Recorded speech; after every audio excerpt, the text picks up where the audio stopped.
My story begins in childhood, when my father told me that nothing happens after we die. I became an atheist on the spot, and my subsequent medical education reinforced the certainty that what you see is what you get. I was confident that when your body dies, it's all over. As a physician, I was taught that death is the enemy, to be fought at all costs. As a member of the hospital resuscitation team, I'd rush to the rescue, pumping on a patient's chest, barking out orders, trying to save a life, which back in the 1980s was almost always an exercise in futility. Virtually none of the patients left the hospital alive. I used to feel bad putting the patients through what we called a flog. I'd look down at the body and wonder if the person was at all conscious, and what it would be like, how miserable and scary to be conscious while being subjected to a futile death ritual, only to slip away into oblivion. Amazingly, 2 years later, this is exactly what happened to me. I was totally aware as I went through the dying process, but instead of being scared, I was in a blissful, transcendent state. During my second pregnancy, an ultrasound showed that the placenta had grown over the birth canal and also was covering the entire front inner wall of my uterus. This meant that my surgeon, while performing a cesarean section, would have to cut directly through the placenta, which is essentially a spongy mass of dilated veins. So, to prepare for what we knew would be significant blood loss, I began donating my own blood to be transfused back if needed. We also knew that as my uterus enlarged, the placenta would be stretched and might start to bleed. Sure enough, in the 7th month, the bleeding began, and I was admitted to the very hospital where I'd completed my training 2 years before. The bleeding continued a little every day. The plan was to deliver the baby as soon as its lungs were mature enough to breathe on its own. My husband, also a doctor in the same hospital, came to my bedside every evening with our year-old twin boys for a bedtime story and a kiss goodnight. Finally, 1 month later, the baby's lungs are ready, and now I'm lying on the operating room table, being prepared for surgery. Several bags of my own blood hang ready on the IV pole above my right shoulder.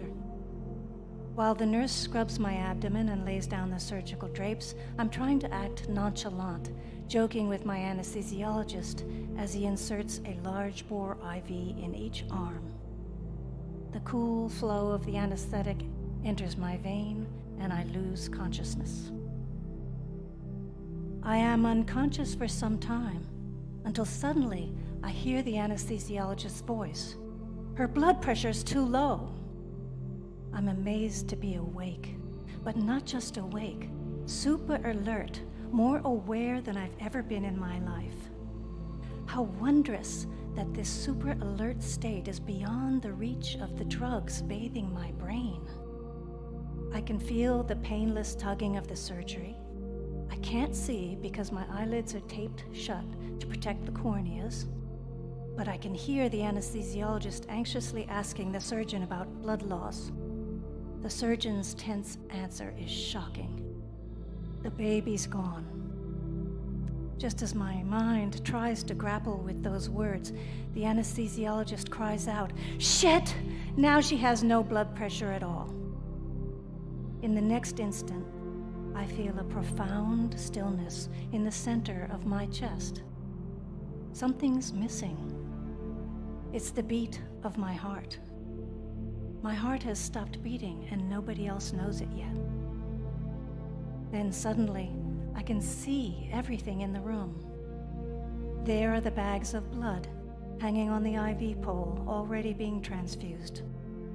My anesthesiologist crouched on his stool next to me, oblivious to the fact that I have no heartbeat. Then a series of loud beeps from the cardiac monitor sends out the alarm. The anesthesiologist springs up and slams the large red knob on the wall, summoning the hospital resuscitation team. He flings off the surgical drapes and begins pumping on my chest with his muscular arms. My ghostly pale body flops up and down. The worst has happened. I've lost my baby. I've lost all my blood, and now I'm having a cardiac arrest. But amazingly, instead of being terrified, I'm watching the catastrophe from a space of extraordinary equanimity, even as I realize I'm dying. It's all over, and I'm about to slip into nothingness. But first, a flog. In a moment, the resuscitation team will burst into the room, pounce on my body, and go through the motions of the usual ritual. But something in me already knows it's useless to fight. The only thing to do is relax and let go. The stillness in my chest expands, and I can feel a current of energy drawing me inside. I let go into the flow, floating deep inside. All awareness of the room and of my body drops away. I'm floating toward an edge, toward a vast emptiness beyond. And then, gliding over an invisible threshold, I plunge backward in a graceful free fall, down and down into nothingness. Darkness engulfs me, and then nothing. No sense of the world or of my own existence. Total blankness. Kaboom! A thundering sound echoing all around, and I'm suspended in space, as if I've exploded through some great barrier. I am free. The echoes fade away. Profound silence. Velvety darkness, like the night sky, all around. An endless expanse of radiant darkness, shimmering, mesmerizing. In all directions, without horizon, astounding beauty, boundless, sparkling light.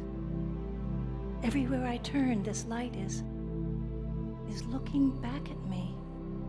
It knows me. This light is conscious. This beautiful light is consciousness itself, all-knowing, all-powerful, humming with possibility. And the recognition dawns. This is the supreme reality.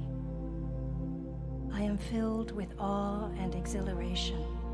I begin to soar through the vast expanse, delighting in its astonishing splendor in every direction.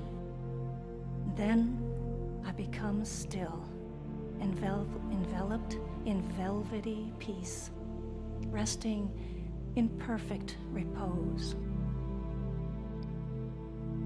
You must live. I hear a voice, a command, not in words, but in a kind of thunder. You must live. I hear it again. The command is simple, but baffling. Then I see a twinkling point of light, nestled deep within the darkness. A shimmering, multifaceted sphere, and on its many facets, colors flickering. Scenes of a life I once lived, all playing out simultaneously. My life, my entire world, contained in a grain of flickering light. You must live. The command resounds a third time, and now it is clear. I am to return to that life. But how can I possibly fit into that tiny world? And besides, that person's life is all over. How can it possibly be resurrected? Then, in an unbroken flow of wordless communication, the knowledge of how I am to return to that life streams into my awareness. I must be fearless. I must remain focused in the present moment. I must maintain the certainty that I am going to live. Any distraction or worrying, and I might not revive. There's a sudden stirring and a roaring sound like rushing wind, and I swirl around in a descending spiral, zooming downward at great speed, and then, just as suddenly, the commotion halts and my vision opens into the operating room. I am watching from above, the scene spread out below, unfolding as if not a moment has passed. There's blood on the floor, the anesthesiologist is still pumping on my chest, and the surgeon is toiling away in my blood-filled abdomen. The resuscitation team is rushing in, doctors, some young ones whom I'd helped train, bursting through the double doors and practically skidding to a stop, wide-eyed and breathless. As they take their places around my body, I can feel their minds bracing for the inevitable. She's already gone. And it's true, my limp body, drained of all its blood, looks beyond any hope of resuscitation. Maintaining contact with the expanded state, I'm like an opening through which the power of consciousness pours into the room. The life of Bettina in the foreground, the great space of consciousness in the background, both filled with the same beautiful light.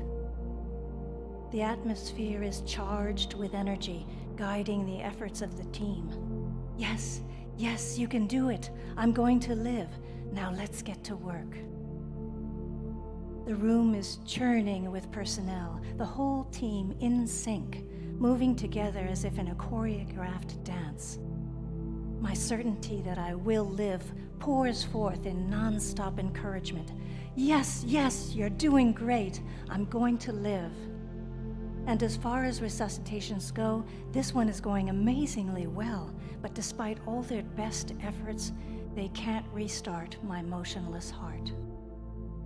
And then I see a man, his white hair like a halo around his head, dressed in blue scrubs, a senior surgeon, entering the operating room. Without a word, he reaches into my abdomen. As his hand disappears into the lake of blood, my point of view drops down, and I'm watching from inside my body. I can see his hand searching around, finding the largest artery, my aorta. Wrapping his fingers around it, he clamps the great vessel shut. There's an intense stab of pain deep in my core, and then an explosion of white-hot light, like a sunburst, spreading at lightning speed throughout my body, branching into millions of delicate channels, lighting up every pore, every cell. The touch of this light is searingly hot, its brilliance stunning, its intimacy both terrifying and blissful. I lie there in fear and awe and gratitude, because now I know I am going to live. I'm no longer watching the scene from above. I'm now stationed in my body. Lying flat on the operating table, all I feel is love, and all I can see is light radiating from my body. Then I hear the voice of the elder surgeon. Stop compressions. He can feel a throbbing in my aorta. Everyone falls silent, waiting. Sure enough, 8 minutes after it stopped, my heart is beating again. I am ecstatic, brimming over with energy and such joy and gratitude that I want to leap up and dance around the room. A few minutes later, one of the doctors leans over and whispers in my ear a message that fills me with even more joy. You have a beautiful baby girl, and she's doing fine. Just 5 days later, I left the hospital alive, revived, and mystified, with a beautiful baby girl in tow. I was me again, but I was not the same. I felt totally new, and for a time, my awareness and perception were extraordinarily sensitive and open. I could sense the inner state of others and felt connected to people, even from a distance. I could look inside my body and see my own organs. I could feel an intense but harmless heat deep inside, like my whole spinal cord was glowing red hot. And nothing, not even bags of ice laid out on my body, could cool it. And when someone touched me, I could feel energy flowing between us. I had entered the hospital as a close-minded skeptic, with a view of reality that was often cynical. I came out wonder-struck, awakened to the sacred foundation of all existence, and ecstatic, overflowing with a sublime love I never knew existed. I couldn't wait to tell my husband the good news. You're not your body. Dying is nothing to be afraid of. My husband, an atheist, looked at me like I was crazy. When I tried to tell him what I had discovered, I only had one word: consciousness. To him, this word was merely a medical term we used to diagnose the level of alertness in a patient. No, you don't understand, I said. The consciousness I'm talking about is something extraordinary. This consciousness is all-pervasive, all-knowing, all-powerful. He shook his head. These words reminded him of the religion he had rejected long ago. No, you're the one who does not understand, he said. Nothing extraordinary happened. It's just a fantasy, an altered state produced by your oxygen-deprived brain. But I knew what I had experienced, and I also knew that it was possible to return to this experience without having to nearly die. So I set off in search of understanding. I found the first books on near-death experiences, which led me to attend a meeting of the local IONS group in Boston. It was just a handful of people back in 1988, sharing our experiences, and no one seemed to know how to get back to that transcendent state. Then I found an important clue. I was reading a brochure for a conference on mind-body medicine, and the word meditation literally jumped off the page. It was almost as if the consciousness of my near-death experience was in that word. My next thought was, I need a teacher. I went to a program on meditation, and they showed a video of one of the meditation teachers, a woman. As she spoke, I didn't hear a word she said. I just stared at her eyes. In them, I saw something. She knows. She knows whatever it is I need to know. I decided to do whatever it took to meet her face to face. With great difficulty, I arranged for coverage at my job, managed to convince my husband to take care of our 3 little ones for the weekend, and set off for a meditation workshop. When I arrived, I was told I could see the teacher at the morning chant. The next morning, when the teacher walked into the meditation hall, my heart jumped the moment I laid eyes on her. Something in the way she moved, the graceful swing of her gait, her flowing robes, told me that this was no ordinary person. I recognized the power of that extraordinary consciousness in her, emanating from her. It filled the room.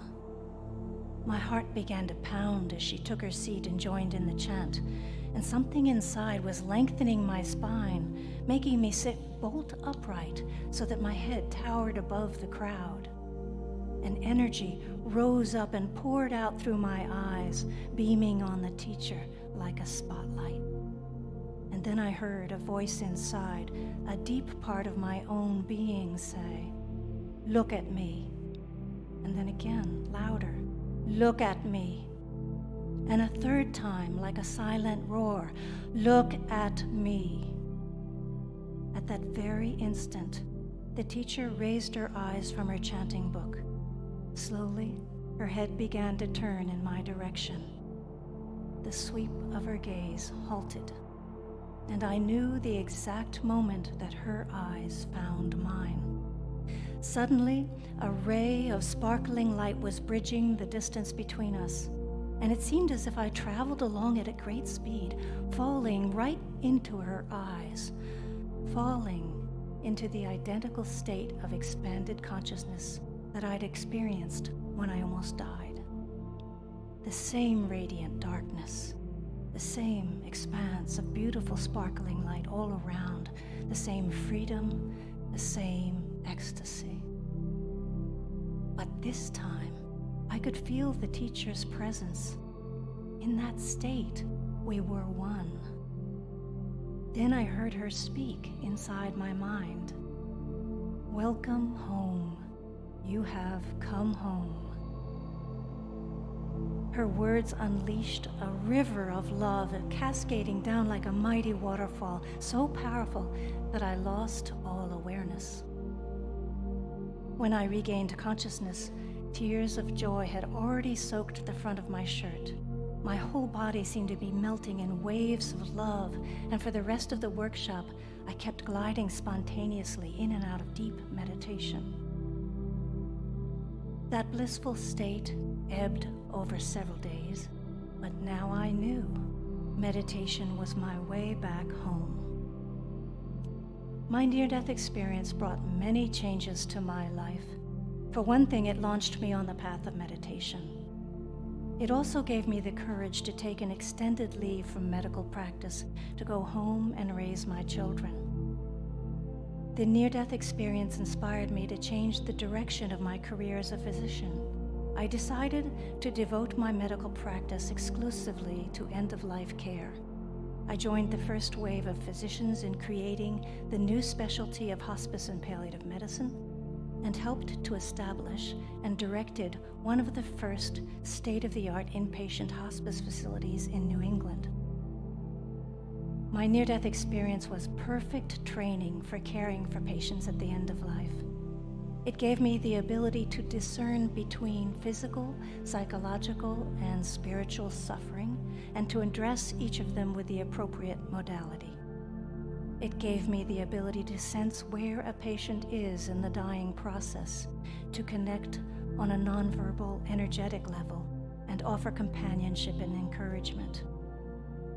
Having experienced the energy that passes between people through touch, I now had a new respect for touch as a powerful way to convey comfort. But the most potent medicine I had to offer was my inner state.